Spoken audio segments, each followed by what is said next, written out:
दोस्तों, आशा करता हूँ आप लोग ठीक होंगे, खुश होंगे, स्वस्थ होंगे।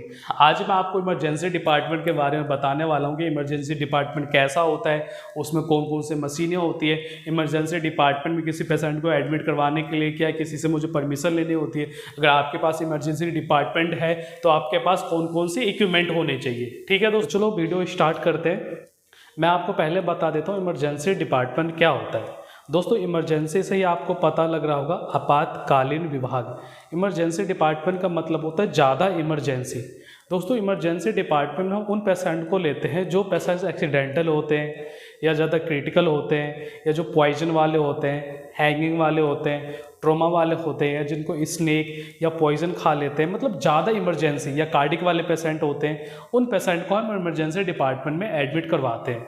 अब दूसरा क्वेश्चन आ गया कि इमरजेंसी डिपार्टमेंट में एडमिट करवाने के लिए क्या क्या मुझे परमिशन लेनी पड़ेगी। परमिशन लाइक जैसे कि आप नॉर्मली जाते हो हॉस्पिटल में, तो आप क्या करते हो, सबसे पहले ओपीडी में जाते हो, वहाँ देन डॉक्टर से जाके मिलते हो। तो दोस्तों, इमरजेंसी में ऐसा नहीं होता। इमरजेंसी में ये हुआ, किसी का एक्सीडेंट हो गया, आप उसको उठा के लाओ एंड देन इमरजेंसी में डाल दो। आपसे कोई क्वेश्चन नहीं करेगा कि आप जाओ पहले वहाँ पर्ची कटवाओ, उस डॉक्टर से मिलो एंड देन यहाँ पे सिग्नेचर करो। ऐसा कुछ नहीं है। आप जाओ, पेशेंट को एडमिट कर दो, जो भी है वहाँ पर डॉक्टर रहता है ऑलरेडी, डॉक्टर सारी चीज़ें करेगा। डॉक्टर का फर्स्ट मोटिव होता है जो इमरजेंसी वाले पेशेंट है उसको सर्वाइव करवाना, एंड जो क्रिटिकल है उसको नॉन क्रिटिकल बनाना। क्रिटिकल मतलब वो ज़्यादा सीरियस है, उसको ठीक करना, स्थिर करना, मतलब नॉर्मल हो जाए। इमरजेंसी डिपार्टमेंट का मतलब समझ गए। इमरजेंसी डिपार्टमेंट हमारा एक ऐसे विभाग होता है जिसमें एक्सीडेंटल पेशेंट, ट्रोमा वाले पेशेंट, पॉइजन वाले पेशेंट, हैंगिंग वाले पेशेंट, या स्नेक या पॉइजन वाले पेशेंट, मतलब ज़्यादा इमरजेंसी वाले पेशेंट को एडमिट करवाना होता है। इस डिपार्टमेंट में जाने के लिए किसी से परमिशन नहीं लेना पड़ता, लाइक ओपीडी या उस डॉक्टर से मिलो या पर्ची कटाओ, ऐसा कुछ नहीं होता। आप किसी भी पेशेंट को लाओ, एडमिट करवा दो एंड डॉक्टर वहाँ पर बैठे रहते हैं, सारी चीज़ें देखते हैं। अब सेकंड आ गया, इमरजेंसी डिपार्टमेंट कब कब खुला रहता है। दोस्तों, हमारा इमरजेंसी डिपार्टमेंट 24 आवर्स 7 डेज 24 घंटे, मतलब 24 घंटे 7 दिन रात खुलने वाला ये विभाग है। इमरजेंसी का मतलब क्या हुआ कि कभी भी इमरजेंसी आ सकती है। इमरजेंसी दोस्तों ना टाइम देख के, ना दिन देख के, ना मौसम देख के आता है। इमरजेंसी कभी भी आ सकती है, तो इसीलिए ये डिपार्टमेंट हमेशा खुलने वाला डिपार्टमेंट है।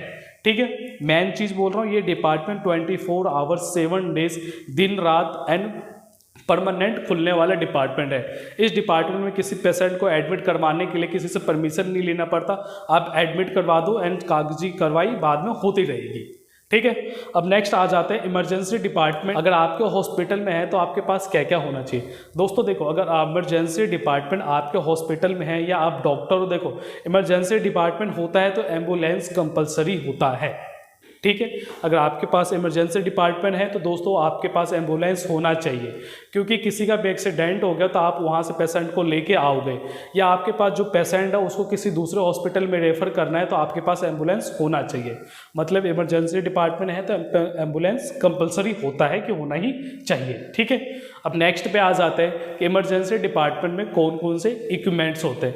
दोस्तों, वैसे अकॉर्डिंग टू हॉस्पिटल के तौर पे कई सारे इक्विपमेंट्स होते हैं। मैं आपको कुछ इक्विपमेंट्स के नाम बताऊंगा। जैसे कि फर्स्ट जो मोस्टली इंपॉर्टेंट है, डिफिब्रिलेटर।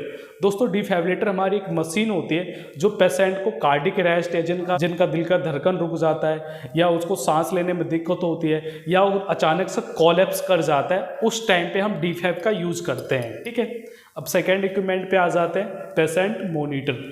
दोस्तों, पेशेंट मोनीटर हमारा एक मेडिकल डिवाइस है जो पेशेंट के पूरे बॉडी के पैरामीटर को शो करता है। पैरामीटर मतलब लाइक वो ईसीजी बताता है, पेशेंट का ईसीजी कैसा है, हार्ट रेट बताता है, SpO2 बताता है, उसका बीपी बताता है कि बीपी कैसा आ रहा है, बॉडी का टेम्परेचर बताता है, किसी एडवांस पेशेंट मोनीटर में उसका EtCO2 भी बताता है। ठीक है, अब नेक्स्ट मशीन पे आ जाते हैं, सिरिंज पंप।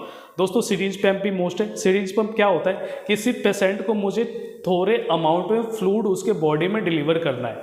मतलब क्या है, ये पेशेंट है, उसके बॉडी में मुझे 5 ml फ्लूइड पर आवर्स देना है, तो मैं कैसे दूंगा। तो दोस्तों, इसके लिए एक सिरिंज पंप मशीन होता है, उसमें क्या करते हैं, अपना 50 ml का सीरीज लगा देते हैं एंड मशीन में सेट कर देते हैं कि 2 ml पर आवर्स की डोज से इस पेशेंट के बॉडी में वो फ्लूइड जाएगा। ठीक है, अब नेक्स्ट मशीन पे आ जाते हैं, सक्शन मशीन। दोस्तों सक्शन मशीन हमारा क्या है, सक्शन मशीन मतलब आपके जो internally fluids and liquid and unwanted fluid को सक करवाने के लिए, मतलब खींचने के लिए बॉडी से, उस टाइम पे हम सक्शन मशीन का यूज़ करते हैं। अब नेक्स्ट पे आ जाते हैं दोस्तों, इमरजेंसी पे आपको वेंटिलेटर मशीन भी देखने को मिलेगी। वेंटिलेटर मशीन क्या होता है, जो पेशेंट ज़्यादा क्रिटिकल होते हैं, मतलब इमरजेंसी में सारे क्रिटिकल होते हैं, जो अपना सांस नहीं ले सकते, तो वेंटिलेटर क्या करता है, वो अपना ऑक्सीजन उसको प्रोवाइड करवाता है, मतलब उसके जो फेफड़े हैं उसमें सांस प्रोवाइड करवाता है, जिससे पेशेंट सर्वाइव कर सके। उसमें काफ़ी सारे मोड्स होते हैं, डॉक्टर अपने अकॉर्डिंग उस मोड्स पर सिलेक्ट करते हैं एंड सारी वैल्यू को सिलेक्ट करके देन पेशेंट को लेते हैं। अब नेक्स्ट मशीन पे आ जाते हैं ईसीजी मशीन। दोस्तों ईसीजी मशीन क्या है, ये हमारी हार्ट बीट बताता है, आपकी हार्ट बीट कैसा है, एंड इलेक्ट्रिकल ग्राफ रिप्रेजेंट करता है, जो आपका PQRST वेव है, या आपको जो ग्राफिकल फॉर्म है वो किस तरीके से, आपके हार्ट में कोई दिक्कत तो नहीं है, या आपको और ज़्यादा कोई दिक्कत तो नहीं आ रही है, या जो पेशेंट प्रॉपर डेथ हो जाता है, वो सांस नहीं ले सकता, तो सबसे पहले इमरजेंसी में क्या करते हैं, वो ईसीजी लगा के देखते हैं उसका हार्ट बीट आ रहा है कि नहीं आ रहा, या उसमें कुछ थोड़ा सा भी सांस या हार्ट या मूवमेंट है कि नहीं है। तो ईसीजी मशीन भी आपके इमरजेंसी डिपार्टमेंट में मोस्ट इम्पोर्टेंट होते हैं।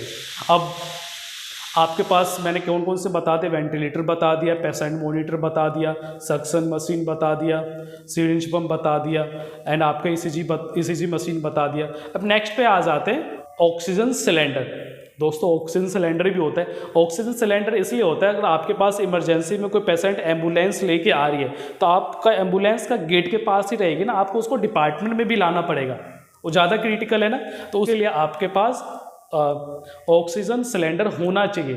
क्या करोगे, ऑक्सीजन सिलेंडर एम्बुलेंस के पास ले जाओगे, उसको ऑक्सीजन मास्क लगाओगे एंड देन पेशेंट को अपने इमरजेंसी डिपार्टमेंट में ले जाओगे।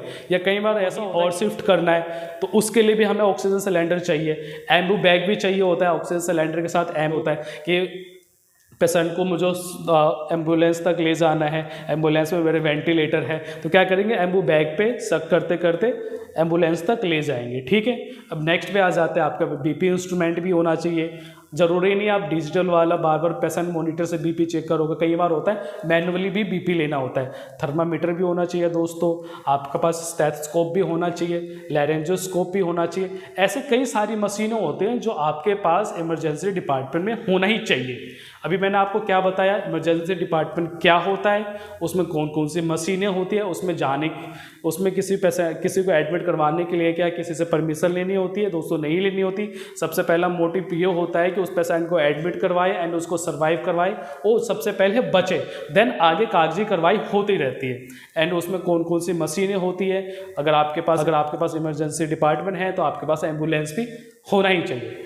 दोस्तों वैसे मैंने जो आपको मशीनें बताई, इन सब मशीन पे मैंने एक प्रॉपर वीडियो बना रखा है कि सिरिंज पंप क्या होता है, सक्शन मशीन क्या होता है, पेशेंट मॉनिटर क्या होता है, एंड ईसीजी मशीन क्या होता है। आप मेरे चैनल पे जाके सारी वीडियो देख सकते हो। ठीक है दोस्तों, थैंक यू।